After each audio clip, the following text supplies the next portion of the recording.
नमस्कार बंधुरा flavoured फैंटासियार cooking शोते आपनादेर सबाइके स्वागत जानाई। रवींद्र जयंती उपलक्षे आमादेर आजकेर रेसिपि हलो ठाकुरबाड़ीर एकटी स्पेशल रान्ना जार नाम चिकेन रसोल्ला। नामटा जेमनई सुंदर रान्नार स्वादटाओ तेमनई असाधारण। खूबई कम उपकरण एबं कम मशलाय चिकेनेर एई दारुण रेसिपिटी तैरी हये जाय आर समयও लागे खूबई कम। ताहले चलुन देखे निই आजकेर रेसिपि चिकेन रसोल्ला। आमी एखाने 750 ग्राम चिकेन निয়েছি আর চিকেনটাকে পরিষ্কার করে ধুয়ে নিয়েছি। এবারে এক এক করে উপকরণগুলো দিয়ে দিতে হবে। প্রথমে দিয়ে দিলাম স্বাদ মতো নুন, 1 টিস্পুন হলুদ গুঁড়ো, 2 টেবিল স্পুন লাল লঙ্কার গুঁড়ো, দিয়ে দিলাম দুটো মাঝারি সাইজের কুচি করে রাখা পেঁয়াজ, দিয়ে দিলাম 2 টিস্পুন রসুন বাটা, 10 থেকে 12টা কাঁচা লঙ্কার পেস্ট দিয়ে দিলাম, দিয়ে দিচ্ছি প্রায় হাফ বাটির মতন টক দই। এবারে দিয়ে দিলাম দুটো মাঝারি সাইজের পেঁয়াজ বেটে রেখেছিলাম সেটা দিয়ে দিলাম, দিয়ে দিচ্ছি 2 টেবিল স্পুন ঘি। এবারে সবকিছু উপকরণের সাথে চিকেনটাকে খুব ভালো করে মিশিয়ে নিচ্ছি।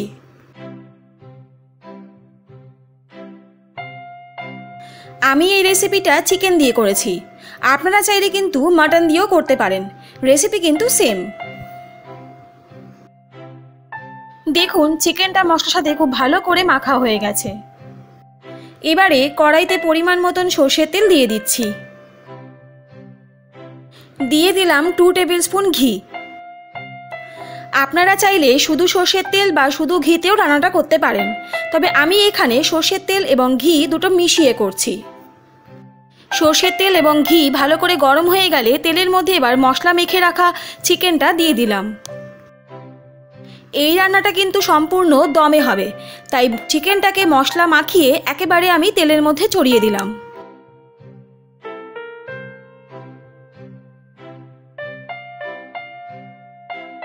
এবারে দিয়ে দিচ্ছি 3-4টে তেজপাতা। এবারে চিকেনটাকে তেলের মধ্যে একবার ভালো করে মিশিয়ে নিচ্ছি। চিকেনের এই রান্নাটায় কোনো রকম জলের ব্যবহার হবে না। দই এবং পেঁয়াজের রসে চিকেনটার এমনি সেদ্ধ হয়ে যাবে, আর রান্নাটা অবশ্যই ঢাকা দিয়ে দিয়ে করতে হবে।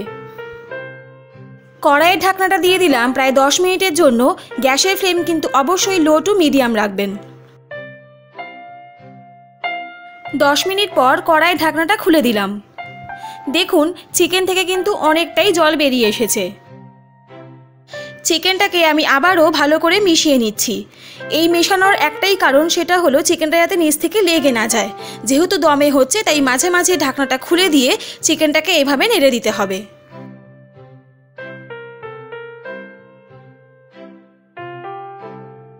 চিকেনটা ভালো করে নাড়াচাড়া করার পর কড়াইয়ের ঢাকনাটা দিয়ে দিলাম আবারও 10 মিনিটের জন্য। 10 মিনিট পর কড়াইয়ের ঢাকনাটা খুলে দিলাম। দেখুন চিকেন থেকে অনেকটা জল বেরিয়ে চিকেনটা কিন্তু সেদ্ধ হয়ে এসেছে। আবারও আমি চিকেনটাকে ভালো করে মিশিয়ে নিচ্ছি।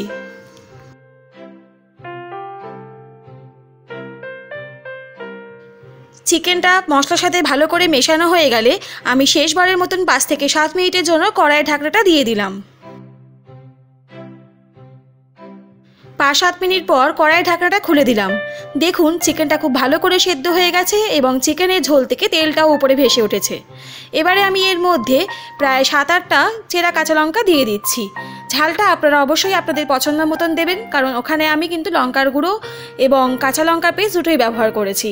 আবারও স্ট্যান্ডিং টাইমে 2 থেকে 3 মিনিটের জন্য কড়াইয়ের ঢাকনাটা দিয়ে দিলাম।